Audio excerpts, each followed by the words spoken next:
수지는 아침마다 동전을 세는 습관이 있었습니다. 원룸 책상 위에 놓인 동전 몇 개가 하루의 기분을 정했거든요. 버스비, 점심값, 커피 한 잔. 어떤 날은 그 셋 중 하나를 포기해야 했습니다. 그날 아침도 그랬습니다. 통장 잔고는 0에 가까웠고 지갑에는 1,000원짜리 한 장이 전부였습니다. 수지는 그 1,000원을 몇 번이나 꺼냈다 넣었다 했습니다.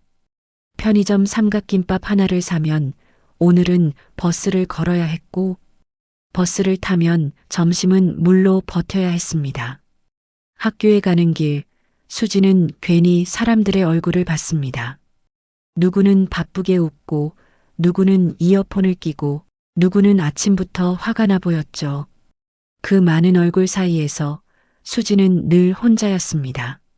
수지는 알바를 2개나 했지만 이상하게 돈은 늘 부족했습니다. 부족한 건 돈만이 아니었습니다. 힘든 날 괜찮냐고 물어주는 사람이 없다는 게 가끔 더 아팠습니다. 그래도 수지는 스스로에게 말했습니다. 오늘만 버티자. 내일은 좀 나아질 거야. 그 말이 없으면 하루가 무너질 것 같았으니까요. 점심 무렵 수지는 지하철역 앞을 지나가다가 멈춰 섰습니다. 사람들 발걸음 사이로 한 노인이 벽에 기대 앉아 있었거든요. 손이 떨렸고 눈빛이 허공을 헤매고 있었습니다. 노인은 작게 중얼거렸습니다. 지갑이 없어졌어. 옆에 있던 사람이 경찰 불러요라고 말했지만 노인은 고개만 흔들었습니다. 그 표정은 신고가 아니라 포기에 가까웠습니다. 수진이 조심스럽게 다가가 물었습니다. 어르신, 괜찮으세요? 노인은 잠깐 수진을 보더니 눈을 피했습니다. 괜찮아. 그냥 내가 바보지. 그 한마디에 수진은 마음이 덜컥 내려앉았습니다. 누구에게나 있는 실수인데 노인은 자기 자신을 너무 심하게 혼내고 있었거든요. 수지는 지갑을 열었습니다. 그리고 1,000원짜리 한 장을 꺼냈습니다. 손가락 끝이 잠깐 망설였지만 수지는 결국 노인의 손바닥 위에 1,000원을 올려놓았습니다. 이거 버스 타고 집 가세요. 노인은 화들짝 놀라 손을 뗐습니다. 안 돼. 너도 학생 같은데. 수지는 웃으려 애쓰며 말했습니다. 괜찮아요. 저도 오늘은 이게 전부예요. 그 말에 노인의 눈이 잠깐 흔들렸습니다. 1,000원이 전부인 날이 있다는 걸 노인도 알았던 거죠. 노인은 1,000원을 꼭 쥐고 낮게 말했습니다. 고맙다. 진짜 고맙다. 수지는 고개를 숙이고 자리를 떠났습니다. 뒤돌아보지 않으려 애쓰면서도 마음 한편이 이상하게 따뜻했습니다. 하지만 동시에 불안도 생겼습니다. 내가 잘한 걸까? 내일은 나도 굶으면 어떡하지? 선희는 늘 그 다음 질문을 데리고 오니까요. 다음 날 아침, 수지는 평소처럼 강의실로 가려다가 학교 정문 앞에서 멈췄습니다. 검은색 고급 세단 한 대가 정문 바로 앞에 서 있었거든요. 차체가 번쩍였고 운전기사는 검은 정장을 입고 차 옆에 서 있었습니다. 처음엔 누군가의 학부모겠지 싶었습니다. 그런데 운전기사가 수진을 보자마자 다가왔습니다. 혹시 김수진 학생 맞으십니까? 수진은 심장이 쿵 내려앉았습니다. 네, 맞는데요. 잠시만 같이 가주셔야겠습니다. 수진의 머릿속이 하얘졌습니다. 내가 뭘 잘못했지? 어제 1,000원 준 게 문제였나? 혹시 사기였나? 수진은 본능적으로 뒷걸음질 쳤습니다. 운전기사는 급하게 덧붙였습니다. 나쁜 일은 아닙니다. 어제 역 앞에서 도와주신 분이 계십니다. 그 말을 듣는 순간 수지는 더 무서워졌습니다. 도와줬는데 왜 차를 타야 하지? 왜 이렇게 큰 차가 학교까지 오지? 주변 학생들이 힐끔거리기 시작했습니다. 누군가는 휴대폰을 들고 찍는 것 같기도 했습니다. 수진의 얼굴이 달아올랐습니다. 수지는 작은 목소리로 말했습니다. 저 수업이 있는데요. 운전기사는 고개를 숙였습니다. 10분만 직접 만나 뵙고 말씀드리게 해주십시오. 수지는 고민하다가 결국 차 문을 열었습니다. 그리고 그 순간 마음속으로 계속 되뇌었습니다. 1,000원 때문에 내 인생이 바뀌는 건 아니겠지. 하지만 이미 차는 조용히 출발하고 있었습니다. 차가 도착한 곳은 생각보다 화려하지 않았습니다. 큰 빌딩도 번쩍이는 로비도 아니었습니다. 작은 재활병원과 연결된 단정한 상담실 같은 곳이었죠. 문이 열리자 익숙한 목소리가 들렸습니다. 아가씨, 어제 그 노인이 의자에 앉아 있었습니다. 수지는 숨을 내쉬었습니다. 무서움이 조금 풀리자 이번엔 어색함이 몰려왔습니다. 노인은 천천히 일어나 고개를 숙였습니다. 어제 그 1,000원. 나한텐 정말 큰 돈이었어. 수지는 얼떨결에 손을 흔들었습니다. 아니에요. 그냥 버스비였잖아요. 그때 중년 남성이 들어왔습니다. 정장 차림이지만 표정은 딱딱하지 않았습니다. 저는 어르신 아들입니다. 기사님이 학교까지 모신 건 제가 판단이 짧았습니다. 죄송합니다. 수지는 그제야 상황이 조금 이해됐습니다. 노인은 조용히 말을 이었습니다. 지갑을 도둑맞고 나서 병원에 있는 손주에게 갈 방법이 없었어. 내가 어른인데 학생한테 손 벌릴 처지가 아닌데도. 노인은 잠깐 눈을 감았습니다. 그런데 내가 1,000원을 올려놓는 순간 내가 이상하게 살아야겠다는 생각이 들더라. 수지는 말문이 막혔습니다. 1,000원이 누군가에게 살아야겠다가 될 수 있다는 걸 처음 알았습니다. 아들은 낮게 말했습니다. 어르신은 예전에 동네에서 아이들 공부를 많이 도와주셨습니다. 저도 그 덕을 봤고요. 그래서 꼭 감사 인사를 드리고 싶었습니다. 수지는 그제야 알았습니다. 검은 차는 보복이 아니라 감사였다는 걸요. 하지만 수진의 마음은 여전히 편하지 않았습니다.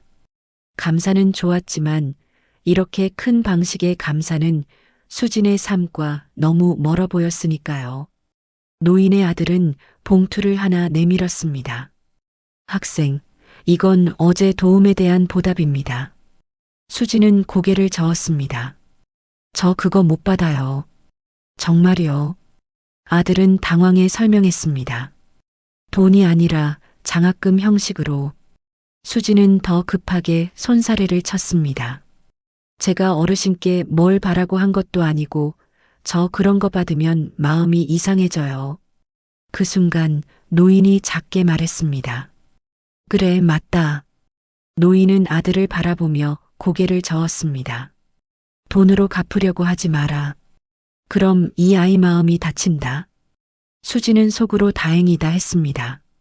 하지만 막상 학교로 돌아가니 또 다른 문제가 생겼습니다. 학생들의 시선이 달라져 있었습니다. 야, 아침에 검은 차 타네? 뭐야, 누구야? 소문은 진실보다 빨리 달렸습니다. 수지는 강의실 뒤쪽에 앉아 고개를 숙였습니다. 1,000원을 준 건 사람을 돕고 싶어서였지. 사람들 앞에서 특별해지고 싶어서가 아니었습니다.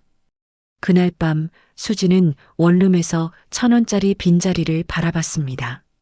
지갑 속엔 여전히 아무것도 없었고 마음만 복잡했습니다. 내가 그날 모른 척했으면 이런 일도 없었겠지. 그 생각이 잠깐 스쳤을 때 수지는 스스로가 미웠습니다. 도와준 게 후회되는 순간이 올 줄은 몰랐습니다. 며칠 뒤 노인이 다시 연락을 했습니다. 이번엔 고급차가 아니었습니다. 노인은 동네 작은 카페에서 만나자고 했습니다. 수지는 조심스럽게 나갔습니다. 노인은 따뜻한 차를 한 잔 사놓고 기다리고 있었습니다. 학생, 요즘 학교에서 힘들다며. 수지는 웃어 보이려 했지만 금방 들켰습니다. 노인은 수진 앞에 작은 동전 지갑을 꺼내 놓았습니다. 그 안에는 1,000원짜리 한 장이 들어 있었습니다. 이게 그 1,000원이야. 수진이 놀라자 노인은 말했습니다. 바로 쓰지 않았어. 쓰기 아까워서가 아니라 잊기 싫어서. 내가 도둑 맞은 건 돈이 아니었거든. 믿음이었어. 세상이 아직 괜찮다는 믿음. 수지는 목이 잠겼습니다. 노인은 계속 말했습니다.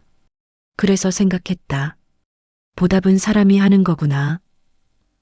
돈으로 갚으면 끝나지만 사람으로 갚으면 이어지지. 노인은 수진에게 제안했습니다. 우리 동네에 혼자 사는 어르신들 많은데 무료급식 봉사 도와줄래? 내가 시간을 내서 같이 가주면 그게 내겐 제일 큰 보답이다. 수지는 망설였습니다. 공부도 바쁘고 알바도 해야 했습니다. 하지만 노인의 눈빛이 너무 진지했습니다. 그리고 수진도 알았습니다. 1,000원이 끝이 아니라 시작이 된 것처럼 지금의 망설임도 다음을 만들 수 있다는 걸요. 수지는 천천히 고개를 끄덕였습니다. 네, 할게요. 그 말이 나오자 노인의 어깨가 아주 조금 내려앉았습니다. 마치 오래 참던 숨을 내쉬는 것처럼요. 봉사 첫날 수지는 새벽부터 일어나 버스를 탔습니다. 복지관 주방은 바쁘지만 따뜻했습니다. 국 끓는 냄새, 김 오르는 소리, 수저 부딪히는 소리. 그 속에 웃음이 섞여 있었습니다. 수진이 배식대를 잡자 한 할머니가 물었습니다. 학생이야? 얼굴이 피곤하네. 수진은 웃으며 대답했습니다. 네. 근데 여기 오니까 마음이 좀 편해요. 할머니는 고개를 끄덕였습니다. 그게 사람 사는 거지. 노인은 멀찍이서 그 모습을 보고 있었습니다. 그러다 수진 옆으로 다가와 작은 말을 건넸습니다. 내가 1,000원을 준 날 나는 다시 사람들 속으로 들어올 용기가 생겼다. 수진은 그 말을 듣고 괜히 눈가가 뜨거워졌습니다. 그 주말 노인의 아들이 조심스럽게 다시 찾아왔습니다. 이번엔 돈 봉투가 아니라 서류 한 장이었습니다. 장학금은 학생이 거절하면 끝내겠습니다. 대신 근로장학 형태로 봉사와 연계해서 지원받을 수 있게 해놨습니다. 학생이 자존심 다치지 않게요. 수지는 서류를 보고 한참을 말이 없었습니다. 받는 것이 아니라 함께하는 방식. 그게 바로 노인이 말한 이어지는 보답이었습니다. 수지는 도장을 찍었습니다. 그리고 속으로 생각했습니다. 1,000원이 나를 특별하게 만든 게 아니라 1,000원을 통해 내가 사람들 속으로 들어갈 길이 생긴 거구나. 학교의 소문도 조금씩 바뀌었습니다. 그의 복지관 봉사단인데 그날 검은 차는 감사 인사였대. 사람들은 결국 진짜 이야기를 알아보게 되어 있었습니다. 계절이 한번 바뀌고 수지는 여전히 바빴습니다. 하지만 예전과 달랐습니다. 지갑이 가벼운 날에도 마음이 텅 비진 않았거든요. 어느 날 수지는 학교 매점 앞에 작은 통을 하나 놓았습니다. 투명한 통에 종이 한 장을 붙였죠. 1,000원 의자. 오늘 누군가에게 앉을 자리를. 설명은 길게 쓰지 않았습니다. 1,000원은 누구에게는 커피값이고 누구에게는 버스비이고 누구에게는 오늘을 버티는 이유가 될 수 있으니까요. 처음엔 아무도 관심을 안 보였습니다. 그러다 어느 학생이 슬쩍 1,000원을 넣었습니다. 다음엔 누군가가 이거 뭐야? 하며 또 넣었죠. 그리고 어느 날 한 학생이 조용히 통에서 1,000원을 꺼내 매점에서 빵 하나를 사서 먹었습니다. 그 얼굴이 이상하게 편안해 보였습니다. 수지는 복지관에서 돌아오는 길에 노인과 함께 걸었습니다. 노인은 여전히 낡은 외투를 입었고 걸음은 조금 느렸습니다. 수지는 편의점에서 따뜻한 두유를 하나 사서 건넸습니다. 노인은 웃으며 말했습니다. 너 아직도 그 1,000원 생각하냐? 수지는 고개를 끄덕였습니다. 그날이요, 제 인생에서 제일 비싼 1,000원이었어요. 노인은 잠깐 멈춰 섰다가 수진을 바라봤습니다. 1,000원이 비싼 게 아니라 내 마음이 큰 거다. 검은 차가 학교에서도 그 마음보다 큰 건 없어. 수지는 그 말을 가슴에 넣었습니다. 그리고 다음 날도 또 다음 날도 수지는 자기 자리에서 누군가의 하루를 살폈습니다. 1,000원은 여전히 작습니다. 하지만 1,000원이 건넨 것은 돈이 아니라 사람이 사람을 믿는 방식이었습니다. 수지는 이제 압니다. 세상은 누군가에게는 차갑지만 그 차가움을 덜어주는 건 거창한 기적이 아니라 작은 손길 하나라는 걸요. 그리고 그 시작이 정말로 전부였던 1,000원 한 장이었다는 걸요.